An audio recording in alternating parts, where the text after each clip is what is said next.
সারা পশ্চিমবঙ্গের স্বাস্থ্য দপ্তরের যে দুর্নীতি, সেই দুর্নীতির দুর্গন্ধ আজ এই বাংলার আকাশ বাতাসকে বিষাক্ত করেছে। এখানে পুরো মাফিয়া রাজ চলেছিল।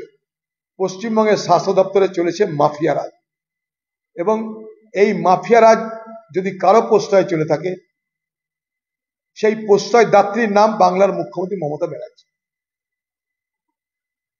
তাই কে ডাক্তার হবে কে ডাক্তার হবে না আমরা জানি না। আগামী দিনে এমন ডাক্তার দেখব যে মাথায় যদি ব্যথা হয় আপনাকে বলবে ঘাড়ে গ্যাস্ট্রিক হয়েছে, আর যদি পেটে ব্যথা হয় আপনাকে বলবে পেটের হাঁটুর হাড় দুর্বল হয়ে গেছে। পেট ব্যথা হলে বলবে আর্থ্রাইটিস, মাথা ব্যথা হলে বলবে গ্যাস্ট্রিক।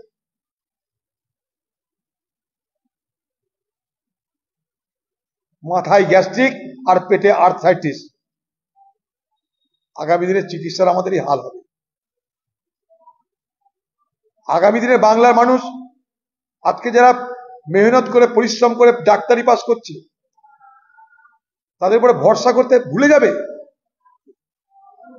এ কোন যুগে চলেছি আমরা, যাদের কাছে আমরা প্রাণ সঁপে দিই তারাই যদি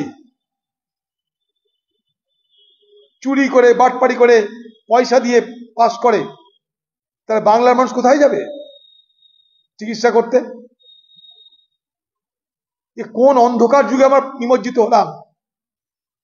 এ বাংলা একদিন পুনর্জাগরণের জন্ম দিয়েছিল, এ বাংলা আজ অন্ধকার যুগের সৃষ্টি করছে।